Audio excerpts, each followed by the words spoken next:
चरित्र अगर हीरो का होगा तो नाम भारत के वीरों का होगा। जी हाँ दोस्तों, मैं सुनील स्वागत करता हूँ आप सभी का मेरे चैनल में। फ्रेंड्स, अगर आप इस चैनल पर नए हैं और आप ये वीडियो देख रहे हैं तो प्लीज़ मेरे चैनल को सब्सक्राइब कर लें ताकि आप मेरी और भी वीडियो देख सकें और मुझे आपका सपोर्ट मिलता रहे। तो चलिए वीडियो की शुरुआत करते हैं और बात करते हैं आज उस शख्स के बारे में जिन्होंने 1962 के भारत चीन युद्ध में अपने युद्ध कौशल और पराक्रम से चीनी सैनिकों को बहुत क्षति पहुंचाई थी। जी हाँ दोस्तों, मैं बात कर रहा हूँ मेजर शैतान सिंह के बारे में। इनका जन्म 1 दिसंबर 1924 को राजस्थान में हुआ था। वो भारतीय सेना के एक अधिकारी थे। इन्हें वर्ष 1963 में मरणोपरांत परमवीर चक्र से सम्मानित किया गया था। मेजर सिंह ने अपने स्नातक स्तर की पढ़ाई पूरी करने के बाद जोधपुर राज्य बल में शामिल हुए। जोधपुर की रियासत का भारत में विलय हो जाने के बाद उन्हें कुमाऊं रेजिमेंट में पहुंचा दिया गया। 1962 में भारत चीन युद्ध के दौरान कुमाऊं रेजिमेंट की 13वीं बटालियन को चुशूल सेक्टर में तैनात किया गया था।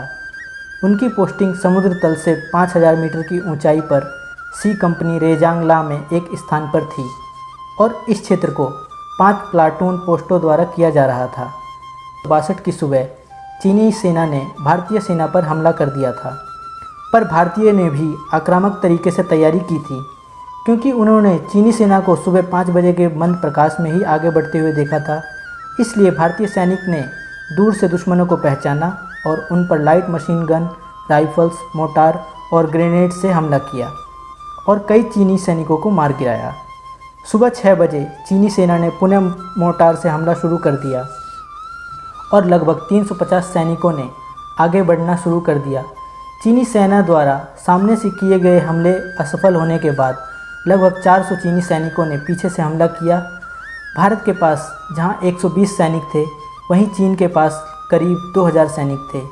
जब शैतान सिंह को आभास हुआ कि चीन की ओर से बड़ा हमला होने वाला है, तो उन्होंने अपने अधिकारियों को रेडियो संदेश भेजा और मदद मांगी, पर अधिकारियों ने उनसे साफ कह दिया कि अभी कोई भी मदद मुमकिन नहीं। इसी के साथ उनसे ये भी कहा गया कि वो सभी सैनिकों को लेकर चौकी छोड़कर पीछे चले जाएं। लेकिन मेजर शैतान सिंह ने पीछे हटने से साफ इनकार कर दिया।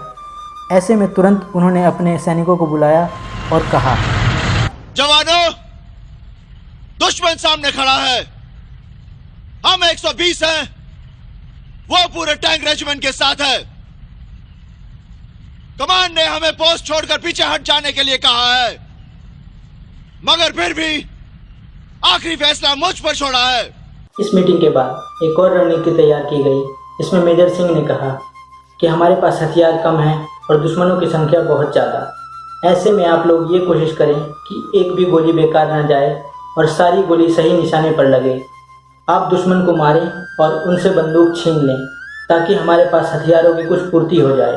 अब भारतीय सैनिकों के पास केवल अपने जोश का ही सहारा बचा था, क्योंकि रेजांगला पर एक भी बंकर नहीं था और सामने से दुश्मन रॉकेट दागे जा रहा था।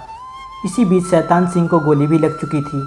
शैतान सिंह ये बात अच्छे से जानते थे कि 2000 चीनी सैनिकों के सामने 120 भारतीय हार जाएंगे। फिर भी उन्होंने हार नहीं मानी और अपने पैर पर राइफल बांधकर अपने साथियों के साथ चीनी सैनिकों का मुकाबला किया और लगभग 1300 चीनी सैनिकों को मौत के घाट उतार दिया।